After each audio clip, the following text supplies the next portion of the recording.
do not buy property in your own name. That's probably the best advice I can give. If there's one thing that you can learn from this video, do not buy property in your own name. Absolutely.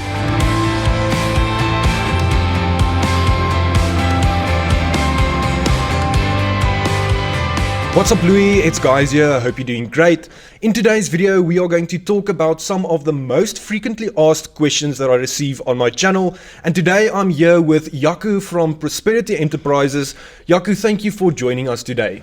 Thank you very much. Without wasting any time, Jaco, tell us, how did you get started in property? So I've been interested in property basically my entire life. I can remember as a young boy playing Monopoly, and that is really where my passion and love for property started.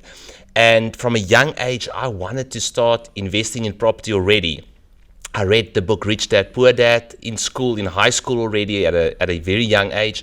And it immediately got me interested in money and in investing and in property. And from that day onwards, I started my education journey to educate myself and to prepare myself to invest in property. After school, I was so excited to take my first job, and the only reason that I wanted to take a job was so that I can earn a salary, so that I can get financing to buy a property. And I bought my first property at the age of 21. The amazing thing about that property is that in that year, I made more money out of that one deal than my entire year's salary. Wow. And that is when I realized property is something that I want to invest in, and property is something that I want to indulge myself in. So that one property actually enabled me to buy my next 3 properties. First property I bought in Bloemfontein. I still lived in Bloemfontein at that time. It's a small town in South Africa, right in the center of the country. And from there I started investing in Johannesburg, even whilst living in Bloemfontein still that time. And I bought properties in Joburg, started building my portfolio. Those 3 properties I bought enabled me again to buy my next properties. And so the journey started. That's very cool, Jaco. I think the cool thing is that you mentioned that you educated yourself when you were really young. Reading the book Rich Dad, Poor Dad is obviously a great start, and many people start with that book. So it's really important to start with the education part, because a lot of people obviously just jump into it without knowing what to look for, and then obviously make a lot of mistakes. But it's quite interesting to hear that you started with education on a young age. Like, how old were you when you read that book? I probably was 14 years old when I read that book. That's quite young.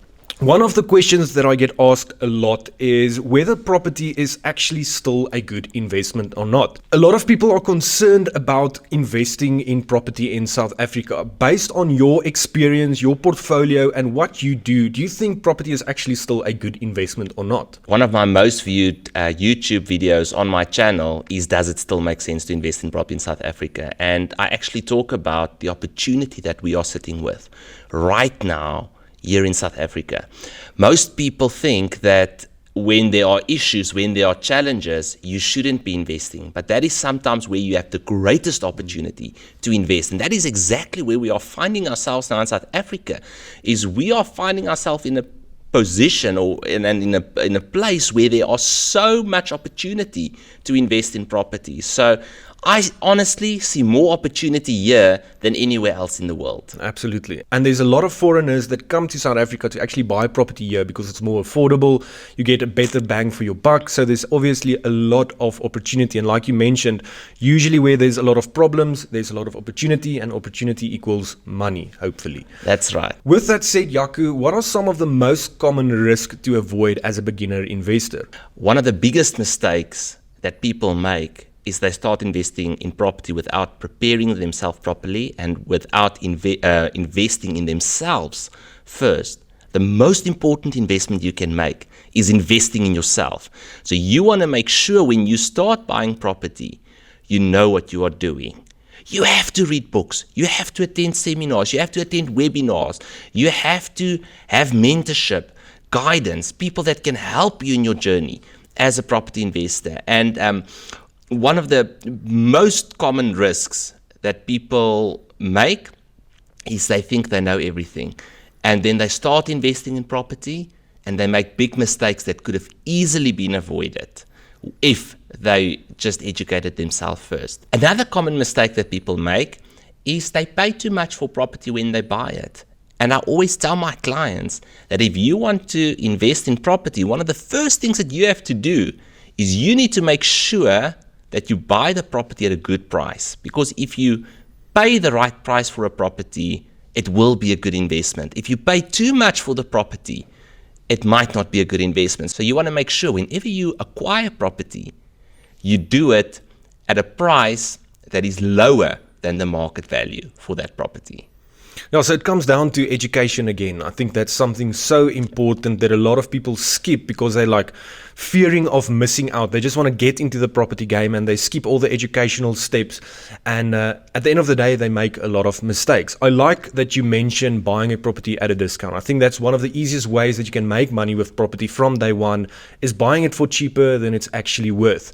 Adding on to this question, how important would you say it is to pay for a mentor or invest in books or education or whatever form of content it is? Why would someone spend money on educational content instead of just going and jumping straight into an investment deal? The money that you will save by investing and spending on education is significantly more than what you would make if you don't educate yourself. No, absolutely. So you want to make sure that you spend money and that you invest in mentorship, in books, in seminars, in webinars, in every single way to learn as much about property as you possibly can before you start investing. No, I totally agree. And I think there's a lot of free content out there in today's time. Absolutely. That you can educate yourself on, which is great because it makes it easier to kind of get the right information. I think it's an interesting question. Who would you say is like some of your mentors, people that you look up to? Maybe like you mentioned Robert Kiyosaki, some other role models that you look up to or that you like consume information from? One of my favorite people when it comes to investing is Warren Buffett. Okay. And even though Warren Buffett doesn't invest in property, he primarily invests in stocks or in businesses, the same principles can be applied to property. It's about having a long-term view. It's about making sure the numbers make sense. It's about looking for 1 foot bars to step over rather than 7 foot bars to jump over, like Warren Buffett says. And it's about being consistent. It's about setting out a plan for yourself that will be decades long, that you follow to the T to build your property portfolio and to build wealth. No, to kind of find a strategy and stick to it and be resilient at the end of the day. Another mentor that I absolutely love is Dolph DeRoos. He's written the book Real Estate Riches. And I must say that I've learned so much from that book when it comes to financing, refinancing, leveraging, and how to use that responsibly to build your property portfolio. Is Dolph DeRoos South African? No, he's actually not. He grew up in New Zealand, okay, and moved to the USA. Okay. So he does have a surname that sounds quite South African. Okay, now that's interesting. Jaco, and then another thing, a lot of people start off eventually like just buying a property in their own name. I think this is one of the most common mistakes that people make, and it ends up bottlenecking their whole investment portfolio because your average person can maybe buy 1, 2, or maybe even 3 properties if they buy them in their own name. What would you say to someone that's considering buying a property in their own name, and what other entities or structures would you prefer to use instead of buying it in your own name?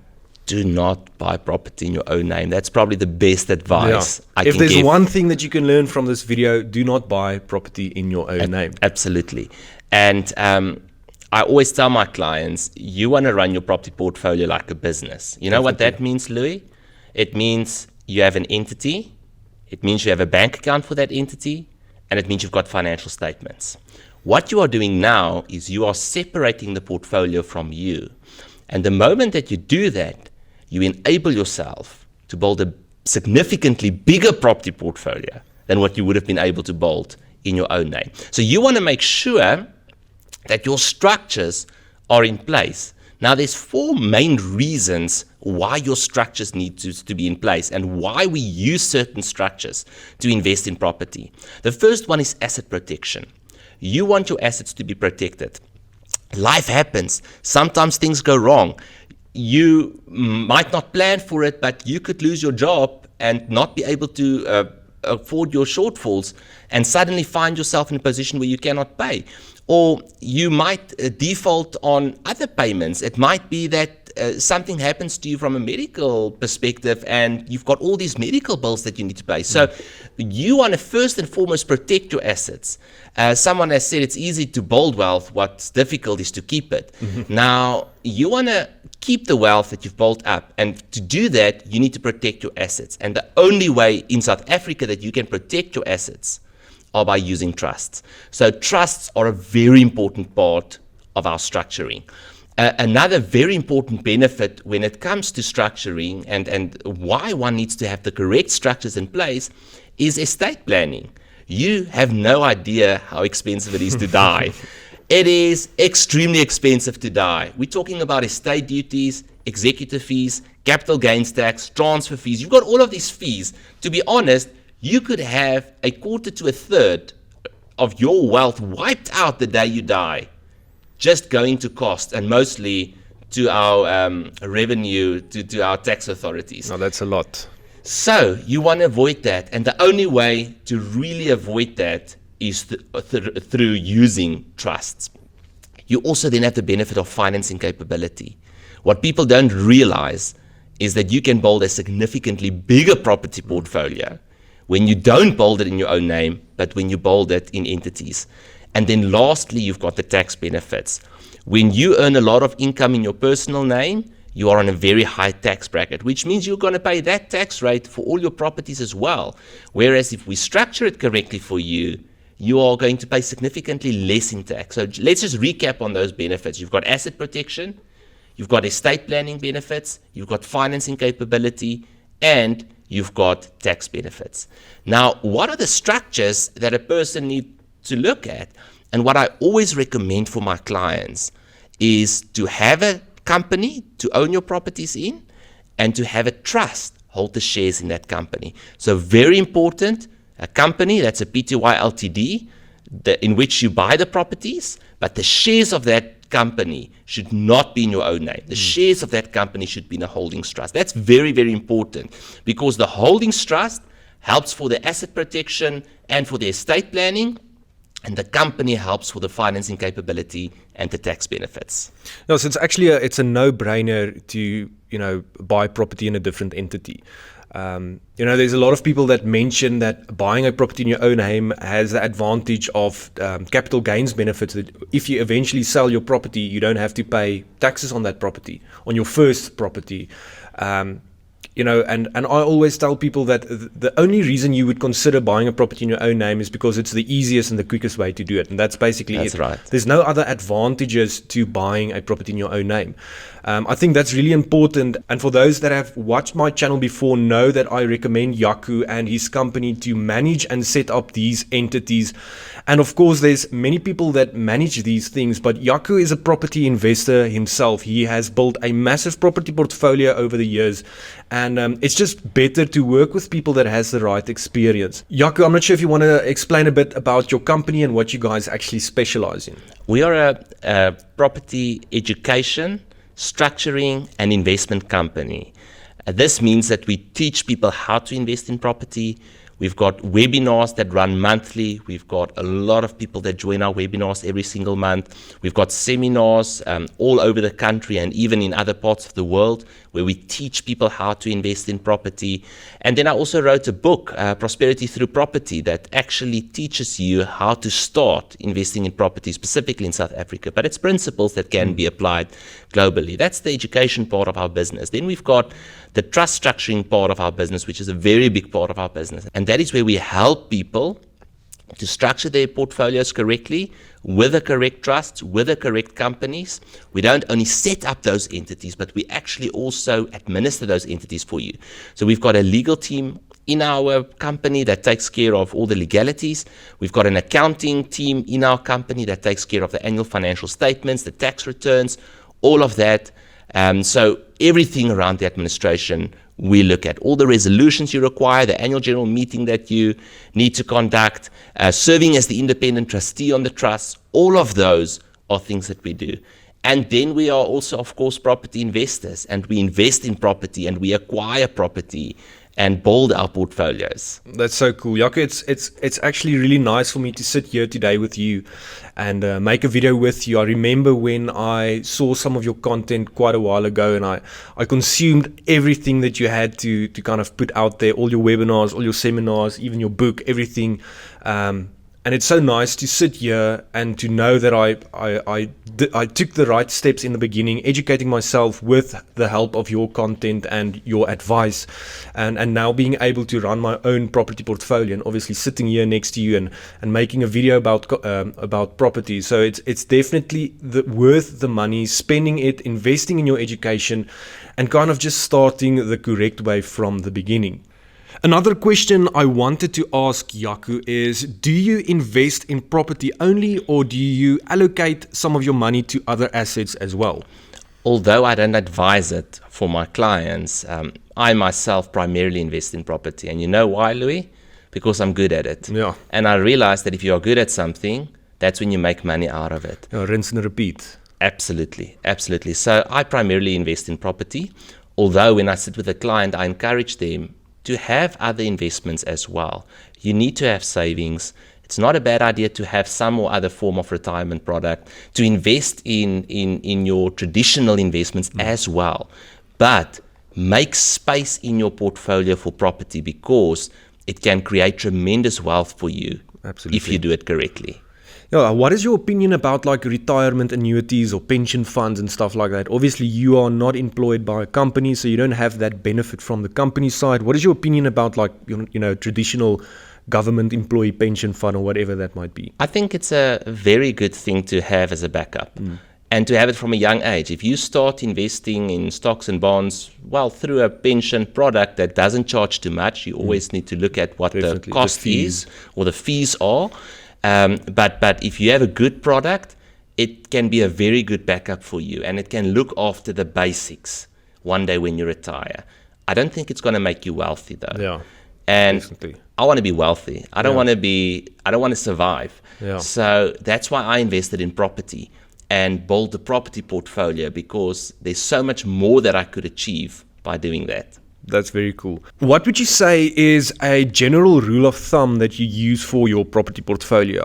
You mentioned that you only invest in property. Is there some rules that you follow to make sure that you mitigate the risks involved in property? A lot of people talk about, yes, but you can get a bad tenant, or what if the property is vacant, or what if something breaks? What is a general rule of thumb that you would recommend people apply to their investment portfolios? Know what you want to invest in and what your strategy is. Remember, Louis, in property, you've got two returns. On the one side, you've got your capital appreciation, and on the other side, you've got your net rental yield, or the money that you generate through rental income. You need to know what you are after, because I have a lot of clients that's after capital growth. Yeah. So they invest in specific areas, in specific type of properties, and those properties are appreciating in value. Other properties don't appreciate in value so much, but the cash flow is very good. So my strategy personally is I invest in properties in good areas that has good capital growth possibility, but in the same breath, cash flows from day one. And it took me a long time to find that type of investment. I didn't want to invest in the typical cash flow property. I wanted to invest in a property that can give me capital appreciation as well. But I wanted to position myself in such a way that I cash flow from day one. Just quickly, what that means. To cash flow from day one means that you buy a property and that property actually doesn't cost you money from day one. So your rental income, or your income that you generate from that property, is more than your bond payment, your levies, your rates and taxes, your vacancy, and your maintenance. Yeah, I think typically people think investing in property, you can just put a tenant in a property and it will cash flow from day one. But once you start looking at the numbers, you quickly realize that there's a lot of other costs involved. And most of the time, your average investor or beginner investor buys a property that will cost you money. And you mentioned the typical cash flow deal. Obviously, that is normally multi-lets and student accommodation. Maybe Airbnbs depending on the area and what you pay for that property. I think it's interesting to kind of have a combination of the appreciation strategy combined with your cash flow, because it's a win-win situation. So I like the idea of that. You've obviously heard of the BRRRR strategy. And you talk a lot about refinancing, and I mention it a lot on the channel as well. This is, of course, a strategy that I adapted from you guys. Do you have any tips on refinancing? A lot of people don't really understand what it means to refinance. What is some general tips or advice that you would give around refinancing a property? Let's talk about what refinancing is first. Is you can buy a property, and especially if you buy it below market value, you can go back to the bank in 6 months or a year's time and tell the bank, I've got some equity in this property. This property is actually worth more than what I owe on it. So I would like to access that equity by borrowing more from you. Now, most people say, whoa, you're going in the wrong direction here. I want to pay the property off. Yeah. I don't want to make more debt. Yeah. But that's exactly how you build your property portfolio. You make more debt, you make the equity available, you convert the equity into cash, basically. And that cash, that capital that you've made available, that you've borrowed now, you use to acquire your next investment property, or to cover your shortfalls, or to pay back some of the loans of money that you've pushed in, or most importantly, to just keep there as a cash reserve. So refinancing is key to building a successful property portfolio for me. I want to say, however, with much leverage comes much responsibility. Yeah. So you want to make sure that you are responsible when you refinance and that you keep a healthy cash reserve. I advise my clients 10 to 15% of the market value of their properties they should have in cash at all times. Yeah, I think that's a good rule of thumb to kind of implement, because the easiest ways to mitigate risk is to just always have enough cash, whether it's cash in your savings account or whether it's equity in an access bond. Exactly. You need to have cash flow, which is obviously very important. What would you say, there's a lot of people and it's like divided. Some people consider buying properties cash or paying off a property quickly. Some people think that using debt is the best way to build a property strategy. I know what you like. I obviously know what I like. What would you say if someone asked you this question? The question that I usually ask people is, what do you want? A 10 million rand property portfolio with zero debt, or a 100 million rand property portfolio with 70 million rand of debt? Now, there's no right or wrong answer, actually. It's obvious from a numbers perspective. I mean, a 100 million rand property portfolio with 70 million rand of debt, you've got 30 million rand of net worth or of wealth. But it comes with some sleepless nights, possibly. Comes with debt. It comes with the risk of interest rates. But, I mean, that you can scale significantly faster than a 10 million rand property portfolio with zero debt. Absolutely. So it's really about your risk appetite. It's about where you are at in life. It's about how much risk you are willing to take. I love refinancing. I have no intention of ever paying my properties off. I just keep on refinancing them, and I roll that money into the next deal and into the next deal and into the next deal. And so I grow my property portfolio. And I also, of course, use some of that money to invest. At one point, we refinanced one of our properties and we used that money to go overseas. Although we primarily use our refinance funds to reinvest back into the property portfolio, there has been the odd occasion where we actually used it for ourselves, or to go overseas, or to do something nice. So refinancing is a great way to scale. It's a great way to build a bigger property portfolio, but you need to manage the risk carefully. No, it's like a double-edged sword. It can Absolutely. be very beneficial, or it can cause the downfall of your entire property. Absolutely. You mentioned appreciation, appreciation on properties, and it's something that I see a lot of people, talk about. And it's about the Cape Town property market. So I don't own property in Cape Town just because it's too expensive and I feel I can get better deals elsewhere. What is your opinion about property in Cape Town, or the cost of property in Cape Town, or the strategy in general that people follow in Cape Town? Property in Cape Town has appreciated very well for a very long time. Historically and statistically, the numbers look very good from a capital appreciation perspective. We've seen very good growth. My clients that own property in Cape Town, they have had a lot of capital appreciation, which enabled them to refinance and to make capital available. So from a capital growth perspective, investing in property in Cape Town makes absolute sense. I don't think property in Cape Town is expensive. It might be expensive in South African terms. In international terms, it's still dirt cheap. Yeah. So is there an opportunity to invest in Cape Town? Absolutely, especially from a capital appreciation perspective. The problem, however, with Cape Town is it's also the lowest yielding province in South Africa. What does that mean? The rental income that you earn on that property is significantly less than what you would earn, for example, in Johannesburg if you paid the same amount for the property. So I always joke and say, if you want to earn 10,000 Rand of rent, you need to buy a R1 million property in Joburg or a R2 million property in Cape Town. No. And it's not quite that severe, but that's basically what it comes down to, is you are going to pay significantly more for a property to generate the same amount of cash flow than what you would in another city. Now, the problem that this poses is the fact that it's very difficult to break even. So now you are sitting with properties that has a shortfall, and I don't like shortfalls. So I much rather invest in a place like Johannesburg, where the yield is much better, where I can earn much more rental income, and where I can cash flow from day one, which is much more difficult to achieve in Cape Town. So I don't particularly like investing in Cape Town, but that doesn't mean that there's not opportunity to invest absolutely. in Cape Town.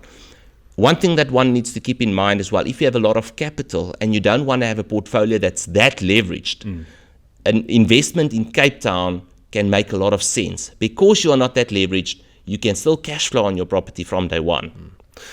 Yeah, it makes a lot of sense. I think, something that I tell a lot of people is it doesn't necessarily make sense to buy your first property in Cape Town, especially if you want to benefit in the short term. Like you mentioned, in Joburg, you can get a good rental yield and there's a form of appreciation involved as well. So it's like best of both worlds.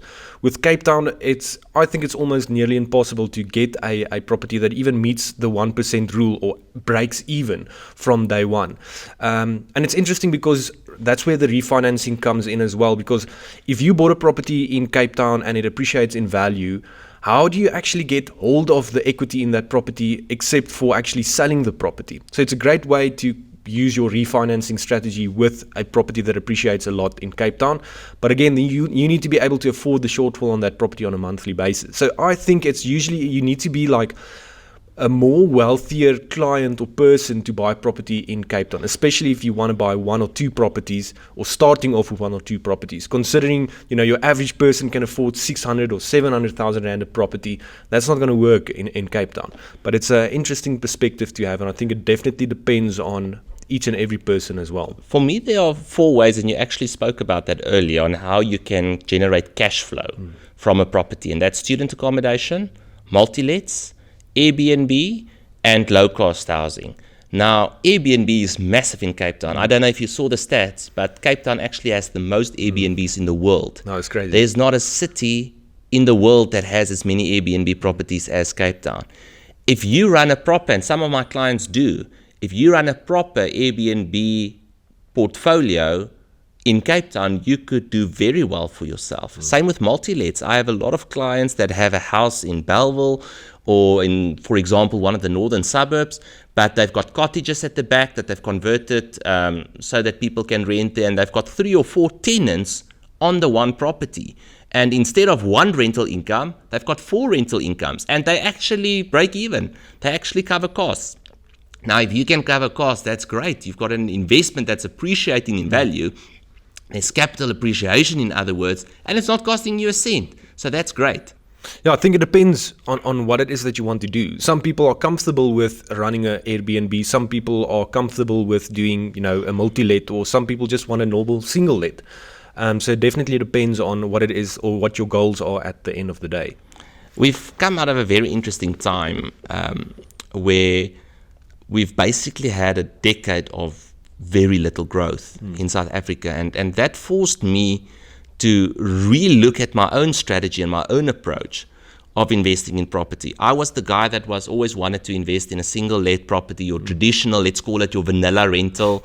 I buy a townhouse, I put a tenant in, I cover the shortfall until I, in a couple of years, break even, and then I have that property.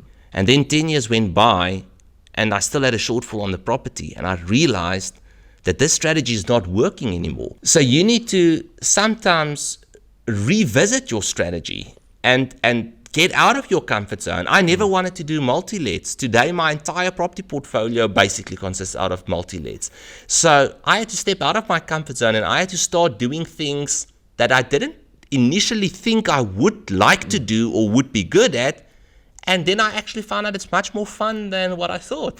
And where I mean, we talk about the 1% rule. The 1% rule is if you have a gross rental yield of 12%, right? 12% a year is 1% a month. But now I make over 20% gross rental yield on my properties. So with a multi-let strategy, I surpassed the 1% rule almost 2 times. So it's a significantly better investment for me.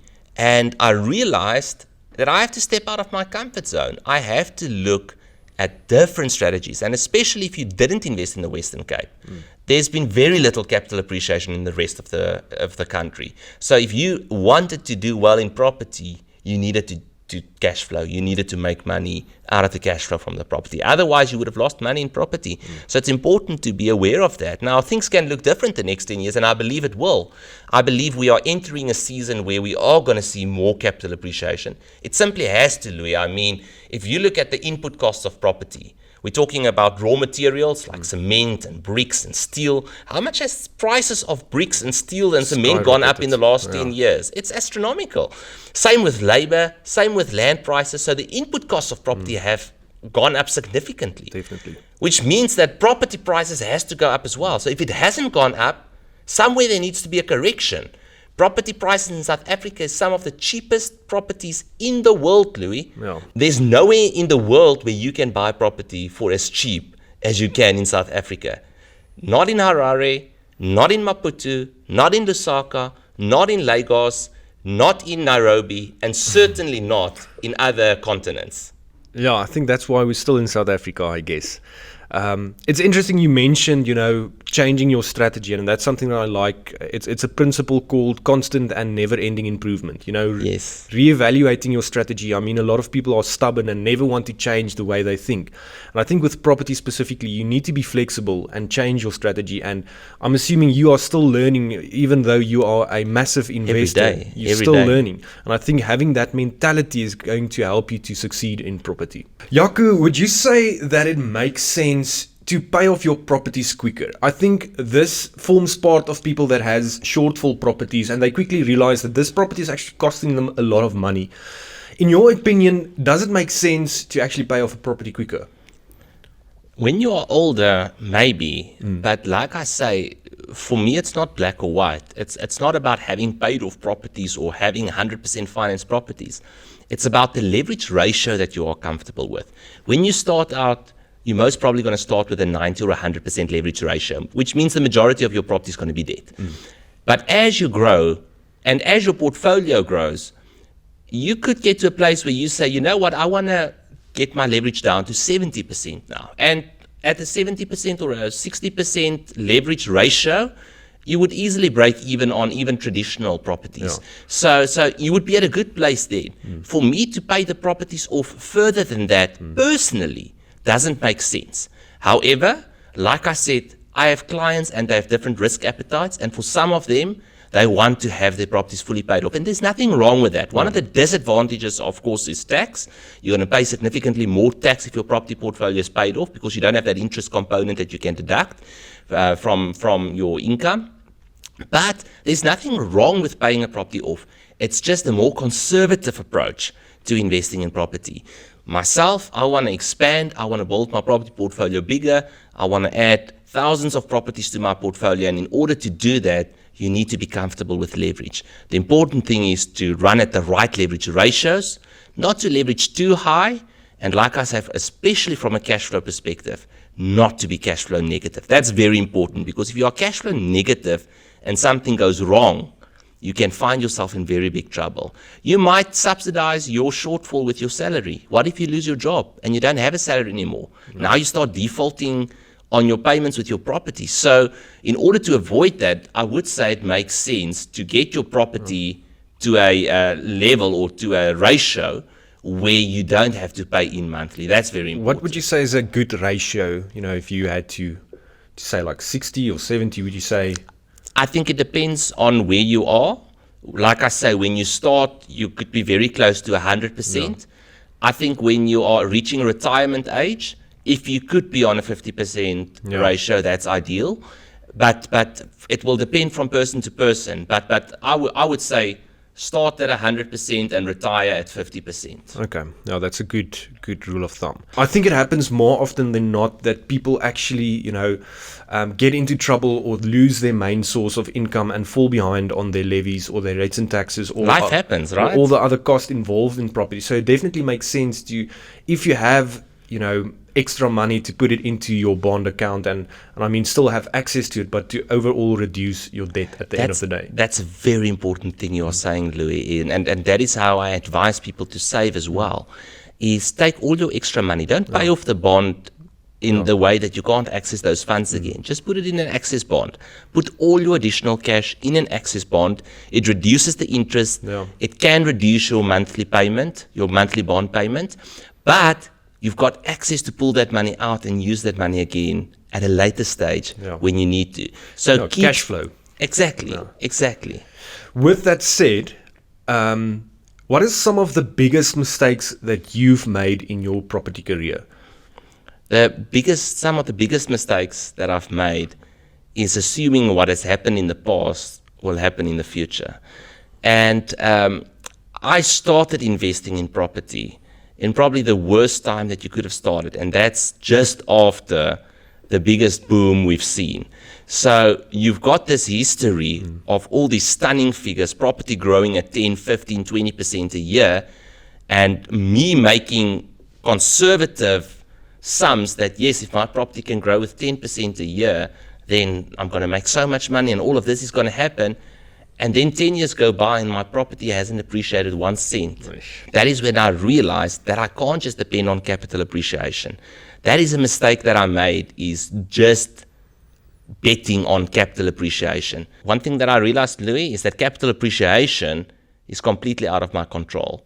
And for that reason, I need to put more emphasis on cash flow and making sure that my property's cash flow and that I don't pay in money on a monthly basis. No, it's almost like speculating what the property is going to be worth in 5 or 10 years. You can make, try to make accurate assumptions, but that's just that, it's assumptions. And the matter of the fact is that properties is and I often say this at our seminars as well, property is probably going to appreciate in value. Yeah, probably. And if you take the last 50 years and you take any 20 consecutive years, there is a 10% year-on-year growth average. So capital appreciation is part of the equation, but don't be dependent on it. Don't speculate on it. And from that regard, make sure your cash flow is fine on the properties that you invest in. Great answer, Jaco. Before we end off the video, Jaco, I'm not sure if there's a principle that you would like to share with the audience, something that you live by, or something that you would kind of give as advice to the audience. Consistency is key. The most important thing that you can do is be consistent. People think it's about how much you're going to do today that's going to make the difference. It's about how much you do every single day. So when it comes to property, I always ask my clients, what are you doing every day to get closer to your dreams and your goals and your aspirations? So if it means buying a property every single year or every single month, depending on where you are at, to consistently do that and to consistently bolt line upon line, precept upon precept. So many people are a flash in the pan. They make a lot of money suddenly and then they lose it all again. Then they make money again and they lose it all again. For me, it's about that consistently bolting one brick at a time and continuously keeping your eye on the ball, making sure that you follow a plan that works and sticking to it, whilst also being adaptable enough to adapt as is necessary when changes to the economy or changes to the political environment or whatever the case may be as these changes come. Thank you, Jaco. I think that's a really good tip. I I think to end off the video, if you guys haven't already checked out Jaco's channel, he has his own YouTube channel, so definitely go and subscribe. Check out the videos that he has to offer. He shares a lot of knowledge on that channel. He also wrote a book called Prosperity Through Property. I bought the book. I loved it. I recommend it to everyone starting out in property.